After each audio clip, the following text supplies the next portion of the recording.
ফিলিস্তিনিদের ওপর ইসরায়েলি আগ্রাসন যখন চরমে আর তাতে সম্মতি দিয়ে যাচ্ছে যুক্তরাষ্ট্র, তখনই সৌদি আরবের পররাষ্ট্রমন্ত্রী ট্রাম্পকে নিজ দেশে আমন্ত্রণ জানাতে পৌঁছেছেন যুক্তরাষ্ট্রে।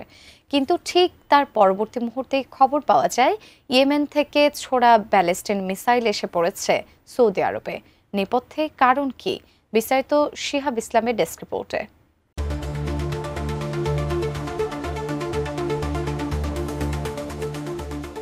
মধ্যপ্রাচ্যের উত্তপ্ত পরিস্থিতির মধ্যেই নতুন করে আলোচনায় এসেছে ইয়েমেন থেকে ছোড়া একটি ব্যালিস্টিক ক্ষেপণাস্ত্র সৌদি আরবের মাটিতে পড়ার ঘটনা।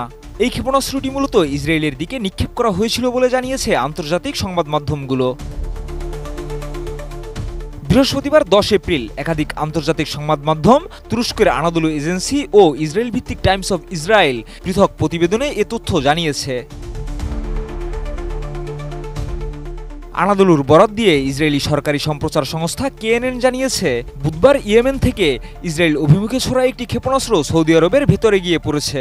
তবে এ বিষয়ে ইসরায়েলি কর্তৃপক্ষ বিস্তারিত কিছু জানায়নি। কোয়ালিটি সম্পন্ন আন্তর্জাতিক মানের still bar CSRM, committed for better still. Times of ইসরায়েলের প্রতিবেদনে বলা হয়, ইয়েমেনের ইরান সমর্থিত হুতি বিদ্রোহীদের ছোড়া ব্যালিস্টিক ক্ষেপণাস্ত্রটি সম্ভবত ইসরায়েলকে লক্ষ্য করে নিক্ষেপ করা হয়েছিল। তবে এটি গন্তব্যে পৌঁছতে ব্যর্থ হয়ে সৌদি আরবে পড়ে।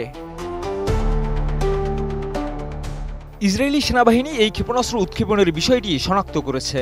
তবে ইসরায়েলের অভ্যন্তরে কোনো সতর্কতামূলক সাইরেন বাজানো হয়নি, কারণ ক্ষেপণাস্ত্রটি সরাসরি কোনো হুমকি তৈরি করেনি। এদিকে সৌদি আরব কিংবা হুতিদের পক্ষ থেকে এ হামলা বা ঘটনার বিষয়ে কোনো আনুষ্ঠানিক মন্তব্য পাওয়া যায়নি। বিশ্লেষকদের মতে, গাজায় ইসরায়েলি আগ্রাসনের বিরুদ্ধে প্রতিরোধ হিসেবে হুতিরা এই হামলা চালিয়ে যাচ্ছে। উল্লেখযোগ্যভাবে 2023 সাল থেকে হুতি বিদ্রোহীরা লোহিত সাগর ও আশেপাশের বিভিন্ন বাণিজ্যিক জাহাজে হামলা চালানো শুরু করে এবং ইসরায়েল অভিমুখেও ক্ষেপণাস্ত্র নিক্ষেপ করতে থাকে। 2025 সালের 19 জানুয়ারি গাজায় একটি যুদ্ধবিরতির পর হামলা সাময়িকভাবে বন্ধ ছিল, কিন্তু এরপর মার্চ মাসে ইসরায়েল গাজায় পুনরায় আগ্রাসন শুরু করলে হুতিরাও নতুন করে হামলা শুরু করে। টাইমস অফ ইসরায়েলের তথ্য অনুযায়ী মার্চের পর থেকে এখন পর্যন্ত ইয়েমেন থেকে ইসরায়েল অভিমুখে 18টিরও বেশি ব্যালিস্টিক ক্ষেপণাস্ত্র ও 2টি ড্রোন ছোড়া হয়েছে। এর মধ্যে 10টি ক্ষেপণাস্ত্র সরাসরি হুমকি তৈরি করেছিল এবং ইসরায়েলে সতর্কতামূলক সাইরেন বাজানো হয়েছিল। এই পরিস্থিতি মধ্যপ্রাচ্যের নিরাপত্তা সংকটকে আরও ঘনীভূত করেছে বলে মনে করছেন বিশেষজ্ঞরা।